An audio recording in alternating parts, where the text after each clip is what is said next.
You know that feeling when you do everything right, and it still doesn't add up? You went to school, you got the job, you're not out here making reckless decisions. No yacht, no gambling problem, no shopping addiction. You're just living a normal life. And somehow at the end of every month, there's this quiet, unsettling feeling that you worked incredibly hard for money that seemed to disappear before you even got a chance to use it. That's not a you problem. That's not a discipline problem. And it's definitely not a mindset problem. There's something structurally happening to the middle class, slowly, quietly, across decades. That doesn't get talked about enough. Not in a conspiratorial way. Not in a, the system is out to get you way.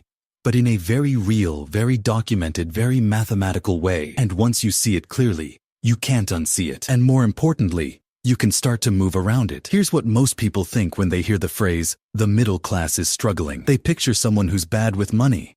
Someone who spends too much on coffee or subscriptions or things they don't need. There's this cultural narrative, this deeply embedded story, that if you're financially stressed and you're earning a decent income, it must be a personal failure. You must be the problem. That story is not just wrong.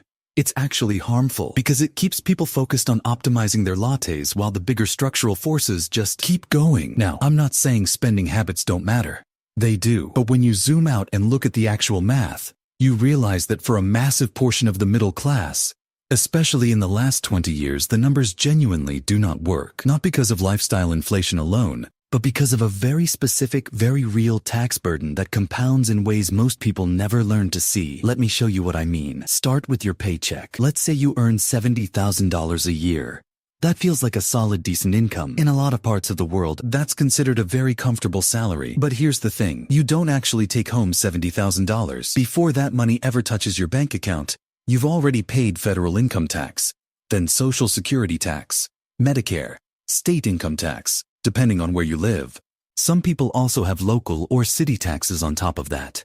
When you add it all up, a middle-class earner, not a high earner, not a wealthy person, just a regular middle-class worker, can lose anywhere from 25 to 35% of their gross income before a single bill gets paid. So your $70,000 is now closer to $48,000 or $50,000 in take-home pay.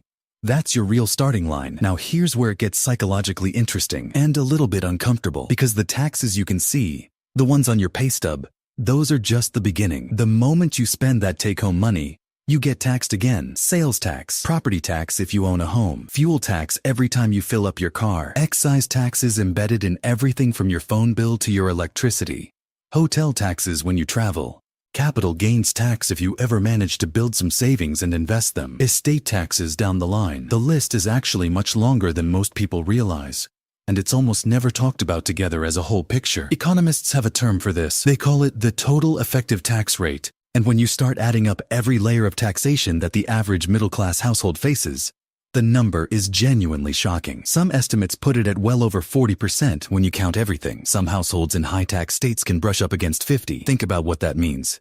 You work Monday, you work Tuesday, you work Wednesday, and half of Thursday. And then, only then, do you start working for yourself. That's the psychological weight of it. That's why people feel like they're running a race with a weight tied around their ankle. And there's a layer that makes this even more interesting from a behavioral standpoint. Wealthy people, and I mean genuinely, structurally wealthy, not just high income, they often don't experience taxes the same way.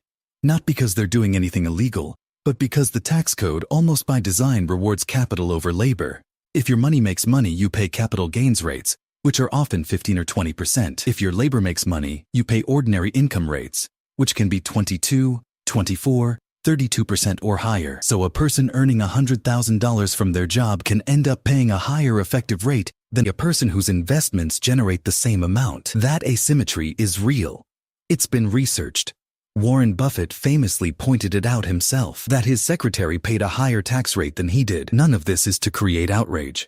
It's just to say, the game isn't flat. The field isn't even. And if you've been feeling like you're falling behind despite doing the right things, part of what you're feeling is the weight of that asymmetry. And then there's inflation. Now, I know inflation isn't technically a tax, but functionally, it behaves like one. When the cost of groceries goes up 8%, when rent climbs 20% in 3 years, when your health insurance premium increases every single January and your salary doesn't keep pace, that's effectively a reduction in your real income. Your dollars buy less. Your labor is worth less in real terms. And that erosion happens quietly, in the background, in a way that's very easy to miss, Until one day you're looking at your budget wondering how it got so tight when you're earning more than you ever have. This is the psychological trap that a lot of middle-class earners fall into. Nominal income goes up over time, raises, promotions, slightly better jobs, and it creates this feeling of progress. But if inflation and taxes are both rising at the same time, real purchasing power can actually be flat or even declining. You feel like you're moving, but you're basically running on a treadmill. Here's the mindset shift that I think actually matters. Most people approach their financial life as a spending problem, and occasionally it is. But for a lot of middle-class earners, the more accurate frame is an income structure problem. The question isn't just how do I spend less, it's how do I position myself so that more of what I earn survives the gauntlet. Because here's what's true. The tax code, for all its complexity, does actually contain incentives that are available to regular people, not just the wealthy. Things like tax-advantaged retirement accounts, your 401k, your IRA, your Roth IRA. Those aren't just investment tools. They're legitimate legal ways to reduce the amount of income that gets taxed in the first place. When you contribute pre-tax dollars to a retirement account, you're effectively telling the government, I'll deal with you later. And in the meantime, that money compounds without being taxed every year. Health savings accounts work similarly. Flexible spending accounts. Certain business deductions if you have any kind of side income or self-employment. These aren't loopholes. They're mechanisms the tax code was literally designed to incentivize. The wealthy use them more aggressively because they have advisors whose entire job is to find these things. The middle class often doesn't even know they exist. That's not a personal failure. That's information gap. And information gaps are closable. So what does this actually look like in real life? Not in an extreme way. Not quit your job and start a business or move to a no-income tax state. Just practical, realistic moves that genuinely change the math over time. The first thing is simply knowing your effective tax rate.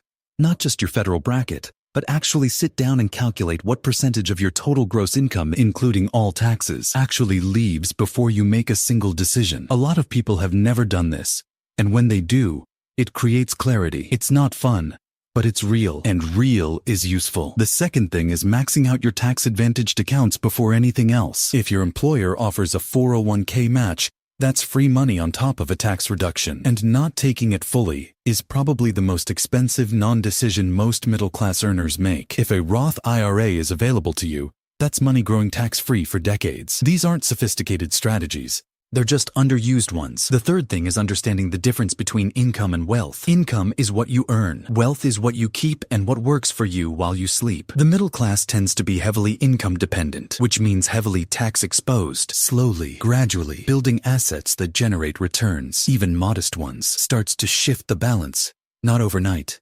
Not dramatically, but over years, the compound effect of that shift is real. And finally, and this one is more psychological than financial, stop measuring your financial health by your gross income. Start measuring it by your net, after-tax, after-expense position. That's the number that tells you the truth about where you actually are. A lot of anxiety around money comes from comparing a gross salary to a lifestyle cost, which creates a distorted picture. When you see the real numbers, clearly, honestly, it's often either better than you feared, or it gives you a precise target. Either way, clarity beats anxiety every time. I want to leave you with something that isn't a strategy or a tip.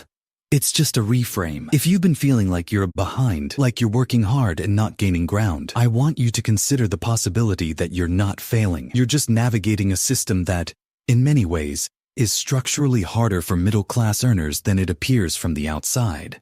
That's not an excuse to give up. But it is permission to stop blaming yourself for something that's partly structural. The people who figure this out, not the ultra-wealthy, just regular people who get clear on how the system actually works, they don't become cynical about it. They become strategic. They stop playing a game they don't fully understand and start learning the actual rules. And the rules, once you see them, aren't insurmountable. They're just different from what most of us were taught. You weren't taught this in school. Most of us weren't. But you're here now, asking these questions. And that's already a different starting point than most people. Progress is quiet. It doesn't always feel like movement. But understanding how the system works, really works, is genuinely one of the most valuable things you can do for your financial future. Not because knowledge alone changes everything, but because without it, you're just working harder inside a maze without a map. You deserve the map.